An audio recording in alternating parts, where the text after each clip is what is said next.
Air sungai Batang Nanggang di Palembayan, Kabupaten Agam, Sumatera Barat meluap usai curah hujan cukup tinggi pada Sabtu 6 Desember sore.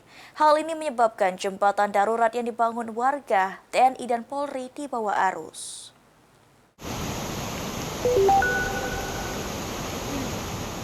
Air sungai Batang Nanggang di Salareh Aya, Kecamatan Palembayan, Kabupaten Agam, Provinsi Sumatera Barat, meluap pada Sabtu sore 6 Desember.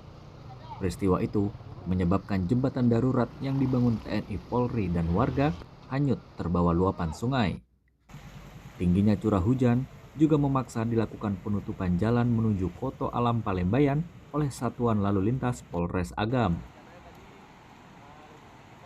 Memberitahukan informasi bahwasanya akses jalan menuju Koto Alam saat ini kami tutup dikarenakan curah hujan yang tinggi dan debit air kembali meningkat. Kami menghimbau kepada seluruh masyarakat agar berhati-hati saat berkendara, utamakan keselamatan daripada kecepatan. Yang tadi kau yang baru buat itu? Dari buat itu, kadang aja tak? Lanjut ya. Anjir balik ya. Hilang jalan tu hilang sudah. Jalan lulai. Lulai ya. Tanah je lah jatuhan lagi. Ya.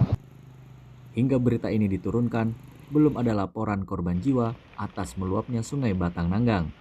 Dari Agam, Sumatera Barat, Melanie Friati, Yus Rizal, Kantor Berita Antara mewartakan.